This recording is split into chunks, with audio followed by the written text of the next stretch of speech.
जय माता की। आप सभी का हमारे YouTube चैनल जय माता की एक प्रार्थना में हार्दिक अभिनंदन है। आज हमने रामायण की कड़ी शुरू की हुई है, उस कड़ी के अंतर्गत आज हम अरण्य कांड, जो रामायण का तीसरा भाग है, अरण्य कांड के तीसरे अध्याय के बारे में जानेंगे। इससे पहले हम 2 अध्यायों को पढ़ चुके हैं। इससे पहले कि हम आगे की वीडियो को, कथा को शुरू करें, चैनल को सब्सक्राइब कर लीजिए और घंटी जैसे दिखने वाले बटन को भी दबा लीजिए, ताकि आने वाली नई वीडियो की नोटिफिकेशन आपको सबसे पहले और आसानी से मिल सके। तो शुरू करेंगे आज की वीडियो, आज की कथा, अरण्य कांड का तीसरा अध्याय। इससे पहले के 2 अध्यायों में हमने जाना कि किस तरह से राम, लक्ष्मण और सीता पंचवटी की तरफ गए और आगे उन्हें राक्षसी शूर्पणखा मिली और शूर्पणखा ने किस तरह से अपने भाई खर और दूषण को बहलाकर, उसको अपनी बातों में करके राम के साथ युद्ध किया और वो सभी राक्षस जो है मारे गए। अब हम इससे आगे की कथा को जानेंगे। अध्याय 3। इससे पहले हम प्रभु श्री राम का एक बार सुमिरन करेंगे। सिया राम जय जय जय राम, श्री राम जय जय राम, सिया राम जय जय राम। जय श्री राम, जय जय श्री राम। तो तीसरे अध्याय में इस युद्ध में जो एक राक्षस बच गया था, उसका नाम था अंकपन। वह सीधा लंका नरेश रावण के पास जा पहुंचा और पंचवटी में जो कुछ भी हुआ था उसका सारा का सारा वृतांत उसको कह सुनाया। रावण के क्रोध का कोई ठिकाना ना रहा, क्योंकि रावण की बहन शूर्पणखा और उसके भाई खर और दूषण और उसकी सेना जो है मारे गए थे और शूर्पणखा को उन्होंने घायल कर दिया था। तो इसलिए रावण के क्रोध का कोई ठिकाना नहीं रहा और वो बहुत ही गरज कर गुस्से में बोला कि किसने मेरे भाई खर व दूषण को मार डाला, किसने त्रिशरा सहित 14 सहस्त्र राक्षसों को मार डाला, किसने मेरे जन स्थान को उखाड़ दिया या उजाड़ दिया, अंकपन किसने अपनी मौत को ललकारा है। इस पर आगे जो अंकपन है वो कहता है कि हे लंकेश, यह दशरथ नंदन राम का किया धरा है, जिनके शौर्य की कोई सीमा नहीं है। वह तो तीनों लोगों को जीतने में समर्थ है। अंकपन ने ऐसा बताया। तीनों लोगों को जीतने में समर्थ। रावण ने बड़े ही गरज कर और असमंजस से कहा कि असंभव, ऐसा तो कोई भी नहीं है जो तीनों लोगों को जीत सके, क्योंकि रावण को अपने ऊपर अभिमान था कि वो स्वयं तीनों लोगों का विजेता है। तो उसने कहा कि तीनों लोगों को तो सिर्फ मैं ही जीत सकता हूं, क्या उसकी मदद करने के लिए देवता भी आए थे? नहीं राक्षस राज, अंकपन बोला, राम निरे ही अकेले हैं। उनके पास दिव्य शक्तियां हैं। उनका छोटा भाई लक्ष्मण भी पराक्रम में कम नहीं है। मैंने राम को युद्ध करते हुए देखा है और उससे लड़ना इतना सहज नहीं है। उसे तो आप सारी सेना के साथ जाकर भी युद्ध में हराकर नहीं मार सकते हो। ऐसा अंकपन ने राक्षस राज को कहा, यानी लंकेश को कहा। तो उसने कहा कि एक ही उपाय है। तो रावण ने कहा कि कैसा उपाय। अंकपन आगे कहता है कि राम की पत्नी सीता अत्यंत रूपवती है, वो बहुत ही सुंदर है और उनके रूप के आगे तो अप्सराएं भी पानी भरती है। राम उन्हें बहुत चाहते हैं। अगर आप सीता को हर लाए तो राम उसके वियोग में घुल घुल कर अपने आप ही मर जाएंगे और आपको जहमत उठाने की जरूरत भी नहीं पड़ेगी। तो उपाय रावण को भा गया। रावण को लगा कि ये तो बहुत ही अच्छा उपाय तुमने बताया है, बदला लेने का इससे अच्छा और भी कोई तरीका नहीं हो सकता। तो वह अपने दिव्य रथ पर सवार होकर, यानी रावण अपने दिव्य रथ पर सवार होकर आकाश मार्ग से सागर को पार करके जा पहुंचा मारीच राक्षस के पास। यह वही मारीच था जिसे राम ने कभी विश्वामित्र के यज्ञ की रक्षा करते वक्त ऐसा तीर मारा था कि वह उसके आघात से यहाँ आ पड़ा था। मारीच था रावण का मित्र। उसने अचानक रावण के यहाँ आ धमकने का कारण पूछा। तो रावण मारीच को कहता है कि मित्र क्या बताऊं, राम ने मेरा जन्म स्थान उजाड़ डाला, मेरे भाइयों को मार डाला, उनकी 14 सहस्त्र सेना भी नहीं बची। मैं राम को इस किए का मजा चखाना चाहता हूं और मैं उससे बदला लेना चाहता हूं। तो मैं उसकी पत्नी सीता को हर के यानी चुरा के या अपहरण करके लंका ले जाऊंगा। इसमें मुझे तुम्हारी सहायता चाहिए। ये सब रावण ने मारीच को कहा, जिसको के राम पहले ही परास्त कर चुके थे। तो यह ठीक नहीं, राक्षस राज मारीच ने ऐसा कहा कि यह सब ठीक नहीं है। मारीच कुछ सोचता हुआ बोला कि इसमें नाश के अलावा और कुछ भी हासिल नहीं होगा। सीता को हरने का एक ही अर्थ है, अपनी मौत को दावत देना। राम के धनुष में जो शक्ति है उसे कोई नहीं सह सकता। तो बेहतर यही है कि तुम चुपचाप लंका वापस लौट जाओ। मारीच रावण का मित्र था, तो उसने मित्र होने के नाते अपनी सलाह, अच्छी सलाह उसको दी कि इसमें सिर्फ विनाश ही विनाश है, तो इसलिए अच्छा यही होगा कि तुम लंका वापस लौट जाओ। तो रावण आगे कहता है कि रावण ने जब देखा कि यहाँ दाल गलनी मुश्किल है तो लंका की उसने राह पकड़ ली। उसने सोचा कि यहाँ पर बात नहीं बनेगी, तो वो वापस लंका चला गया। एक दिन रावण अपने दरबार में विराजमान था, तभी वहां पर आ पहुंची शूर्पणखा, जो रावण की बहन थी और जिसकी लक्ष्मण ने नाक और कान काटे थे। इतने बड़े कांड के बावजूद रावण को चुपचाप सिंहासन पर बैठे देखकर वह चौंक पड़ी।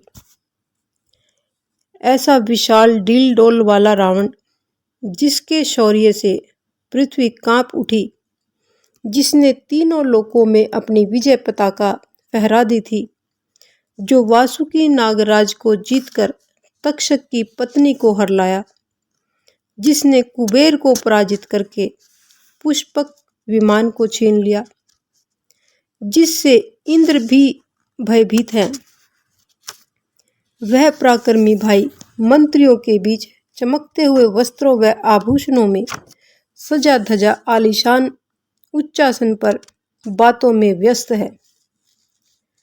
क्या भाइयों की मौत का जरा भी विचलित नहीं किया? शूर्पणखा ने सोचा कि ये इस तरीके से बैठा है तो क्या इसको इसके भाइयों की मौत ने बिल्कुल भी विचलित नहीं किया। तो वो शुद्ध होकर के बोली। शूर्पणखा उसके निकट आई और शुद्ध होकर बोली, कमाल है भैया, तुम यहाँ कैसे अनजान बने बैठे हो, जबकि मेरी नाक और कान काट लिए गए, खर और दूषण जैसे दो दो भाई मारे गए, त्रिशरा भी भारी सेना सहित मारा गया, जन स्थान तहस नहस हो गया। इतना सब कुछ हो गया और तुम्हें कुछ भी मालूम नहीं। मुझे तो महसूस हो रहा है कि तुम्हारा काल आ गया है। जो राजा समय पर न चेते उसका अंत निश्चित है। तुम बेखबर होकर भोग विलास में लीन हो तो देश की रक्षा कैसे होगी? न तुम्हारे मंत्री योग्य हैं और न ही तुम्हारे गुप्तचर सतर्क हैं। कल तक वन के तपस्वी व ऋषि मुनि राक्षस के नाम से ही डरते थे और आज वे निडर हो गए हैं। काश कि तुम जानते राम ने कैसा अनर्थ किया है, तब तुम यूं बेखबर न रहते। रावण झेप गया और फिर आगे बोला कि ऐसा मत कहो बहन, मुझे सब कुछ मालूम है। मैं तो बस तुम्हारा ही इंतजार कर रहा था कि मेरी बहन के नाक काटने वाला और मेरे भाइयों को मारने वाला अब जिंदा नहीं रहेगा। उसे कोई भी देवता बचा नहीं सकता। मैंने पूरी योजना बना ली है। तुम्हारा जो अपमान हुआ है उसके बदले में राम की सीता को मैं हर लाऊंगा, यानी अपहरण कर लाऊंगा। फिर राम का मरना निश्चित है। सीता हमेशा के लिए महल में आकर तुम्हारी दासी रहेगी। इतना कहकर रावण ने अपने दरबार को खत्म किया और वह मारीच के पास दोबारा जा पहुंचा। उसने मारीच को मित्रता का हवाला दिया और राक्षस जाति की रक्षा की याद दिलाई। सीता के अपहरण में अपनी सहायता के लिए उसने मारीच से याचना की, पर मारीच ने अपना वही पहले वाला विचार दोहरा दिया और यह भी कहा कि इतने विद्वान होते हुए भी तुम पर स्त्री को हरने की बात करते हो। कहीं ऐसा न हो कि राम का कहर तुम्हें नष्ट कर दे। इतना सुनना रावण की फितरत में नहीं था और वह क्रोधित होकर के बोला कि बहुत सुन ली तुम्हारी बकवास। मैं नहीं जानता था कि राक्षस होकर तुम इतना कायर निकलेगा। सुनो, तुम्हें मेरी बात अवश्य माननी होगी, वरना राम लक्ष्मण से पहले तुम ही मेरे हाथों से मारे जाओगे। मैं सीता का हरण अवश्य करूंगा।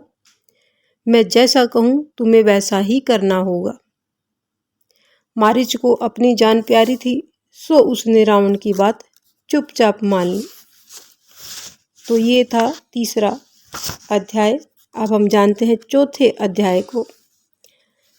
रावण मारीच को दंड कारण्य ले गया और बोला कि तुम स्वर्ण मृग बनकर वन में विचरण करो। रावण जो था मारीच को दंडकारण्य वन में ले गया और वहां पर उसको कहा कि तुम सोने का हिरण बनकर जंगल में घूमते फिरो। मारीच ने स्वर्ण मृग का रूप धारा, क्योंकि राक्षस अपने रूप को बदलने में समर्थ थे, और उसने सोने के हिरण का रूप धार लिया और कूदता फांदता हुआ राम के आश्रम के पास जा पहुंचा। तभी सीता की नजर उस मृग पर पड़ी।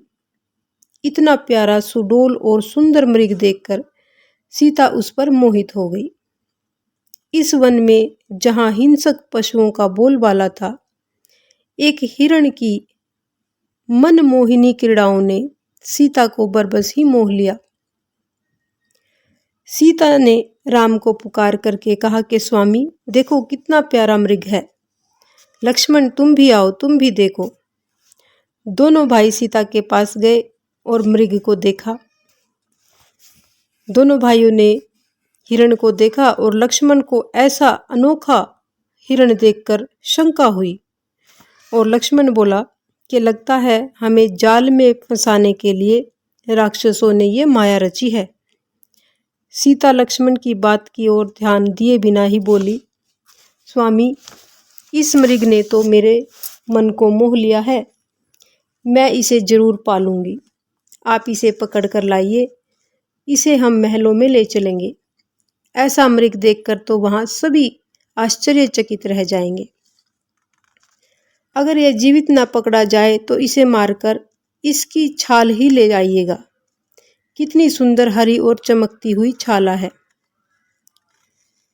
पहले तो राम ने भी सीता को समझाया, परंतु सीता स्वर्ण मृग पाने को कटिबद्ध थी और उसने मन में सोच लिया कि इस हिरण को हमने लेना है।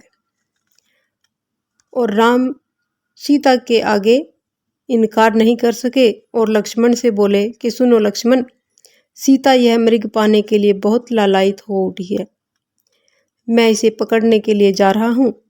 पकड़ा नहीं गया तो मेरे हाथों से मारा अवश्य जाएगा। अगर यह राक्षस माया हुई तो उसे नष्ट करना हमारा कर्तव्य है। क्योंकि लक्ष्मण ने शंका पैदा कर दी थी कि ये कोई राक्षसी क्रिया हो सकती है, तो इसलिए राम ने कहा कि मैं इसको पकड़ने के लिए जाता हूँ। अगर ये पकड़ में आ गया तो ठीक है, लेकिन अगर कोई ये राक्षसी माया हुई तो इसका नष्ट करना भी हमारे लिए जरूरी है और हमारा कर्तव्य है। तुम यहाँ पर रहकर सीता की रक्षा करना। राम ने अपना धनुष संभाला और हिरण को पकड़ने की ओर चल पड़े। मायावी हिरण ने उन्हें अपनी ओर आते हुए देखा तो कुलाचे मारता हुआ दूर जा भागा, यानी कूद फांद करके दूर भागा। राम ने उसका पीछा नहीं छोड़ा। हिरण डरकर घने वनों में वृक्षों की ओट में जा छिपा। राम ने धनुष बाण तान लिया और मृग का निशाना बांधकर आगे बढ़ते रहे। मायावी हिरण पल भर उन्हें नजर आता और फिर लुप्त हो जाता, क्योंकि वो राक्षस था और मायावी राक्षस अपनी माया को बदलते रहते हैं। मायावी हिरण इस प्रकार राम को आश्रम से काफी दूर ले आया और अंत में राम ने गुस्से से उस पर तीर छोड़ दिया और वो तीर उस हिरण की छाती में जाकर के बिंध गया। बाण लगते ही मृग अपने असली रूप में आ गया और धरती पर छटपटाता हुआ मारीच राम के स्वर में जोर जोर से हे सीते हे लक्ष्मण पुकार करके मर गया। यानी जब राम ने उस हिरण को तीर मारा तो अपने राक्षस रूप में आ गया और अपनी माया के साथ राम की आवाज में हे सीते हे लक्ष्मण कहने लगा और वो वहीं पे मर गया। राम ने यह हाल देखा तो वो समझ गए कि लक्ष्मण का विचार सही था। यह तो राक्षसों का कोई कुचक्र है और वे मरे हुए मारीच को वहीं पर छोड़कर घबराए हुए से कुटिया की ओर दौड़े। उधर राम की प्रतीक्षा में बैठी सीता ने जो हे सीते हे लक्ष्मण सुना तो उसने समझा कि राम किसी संकट में फंस गए हैं और उन्होंने लक्ष्मण से कहा कि वह शीघ्र जाकर भाई की सहायता करे। कैसी सहायता भाभी? लक्ष्मण बोले कि उनका कोई कुछ नहीं बिगाड़ सकता। फिर राम मुझे तुम्हारी रक्षा के लिए यहाँ पर छोड़कर गए हैं, सो मैं उनका आदेश कैसे नकार सकता हूँ। घबराओ मत, राम आते ही होंगे। सीता को यह उत्तर पसंद नहीं आया और वो क्षुब्ध होकर बोली कि तुम कैसे भाई हो? तुम्हारे भाई संकट में फंसे हैं और तुम्हें पुकार रहे हैं और तुम हो कि यहीं पर खड़े हो। अगर राम ही नहीं रहे तो मेरी रक्षा का क्या अर्थ है? राम रहेंगे भाभी, उन्हें देव यक्ष अथवा राक्षस भी पराजित नहीं कर सकते। उन्होंने बड़े बड़े राक्षसों को मारा है। यह सब राक्षसी माया है और आप निश्चिंत रहें। सीता का क्रोध से बुरा हाल हो गया और वो होठ भींच करके बोली कि लक्ष्मण, तुम्हें शायद राम को संकट में फंसा देखकर खुशी हो रही है। मैं तुम्हारा मतलब खूब समझती हूँ, मगर याद रखना तुम्हारी यह इच्छा कभी पूर्ण नहीं होगी। अगर राम को कुछ भी हो गया तो मैं जिंदा नहीं बचूंगी। मुझे अब पता चला कि तुम हमारे हितैषी नहीं हो। यानी सीता का गुस्सा काबू से बाहर हो गया और उसने लक्ष्मण को भला बुरा कहा। लक्ष्मण जैसे आसमान से गिरा। सीता उसके बारे में ऐसा भी सोच सकती है, ऐसी तो उसने कभी कल्पना भी नहीं की थी। उसका सिर चकराने लगा और उसने बड़ी मुश्किल से खुद को गिरने से बचाया और बोला कि ओह भाभी, ये आपने क्या कह डाला। हे जनक नंदिनी, आपने ये अच्छे शब्द नहीं कहे हैं। तुम्हें मैंने हमेशा माता के रूप में ही माना है। मैं तो भाई के आदेश पर ही यहाँ खड़ा हूँ। तुम्हें ऐसे कटु वचन मुझे नहीं कहने चाहिए थे, पर लगता है कि होनी को तो कुछ और ही मंजूर है। ठीक है, मैं जाता हूँ।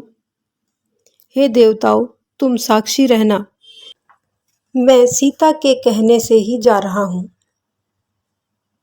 यह कहकर लक्ष्मण ने अपना धनुष बाण संभाला और कुटिया से चल दिए। चलते वक्त उन्होंने कुटिया के चारों ओर तीर से सीमा रेखा अंकित कर दी और सीता से बोले कि इस रेखा से बाहर आप ना निकले, अन्यथा अनर्थ हो जाएगा। रावण पास ही छिपा हुआ यह सब देख रहा था। लक्ष्मण के आश्रम से दूर होते ही रावण ने साधु का वेश धारण किया और आश्रम में घुसने के लिए आगे बढ़ा, मगर लक्ष्मण की सीमा रेखा को वह पार नहीं कर सका।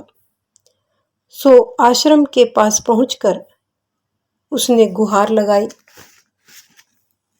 कोई है तो भिक्षा दो, कोई है भिक्षा दो।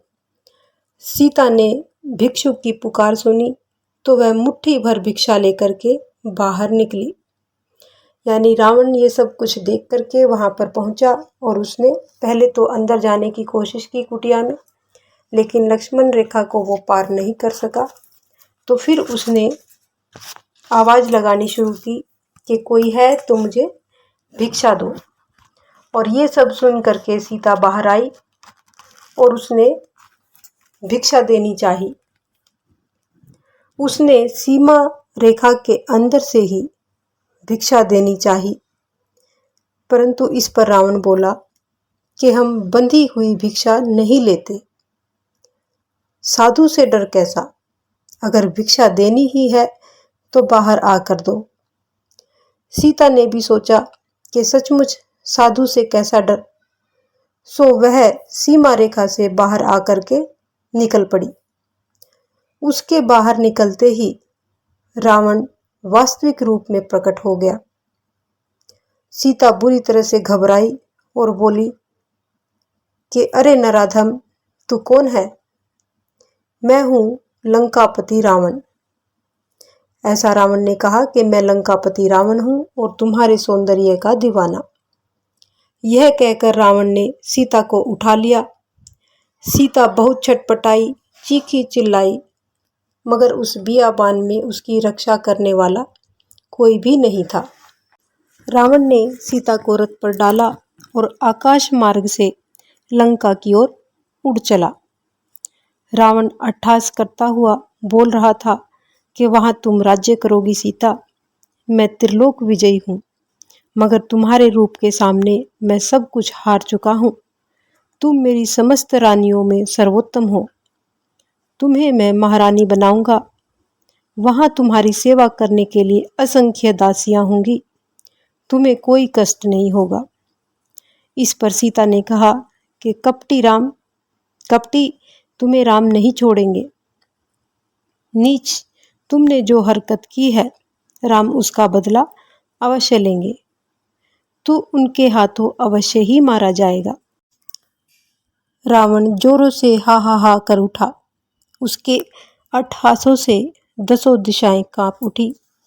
सीता हे राम करके विलाप करने लगी। अब उसे महसूस हुआ कि लक्ष्मण को बलात् अपने से दूर भेजकर उसने ठीक नहीं किया।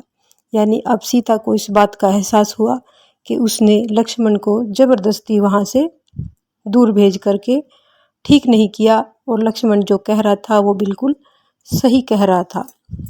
वह जार जार होकर रोने लगी उसके रुदन से सारा वातावरण गूंज उठा। तभी उसकी नज़र जटायु पर जा गिरी और वह बोली कि हे जटायु, मेरी रक्षा करो।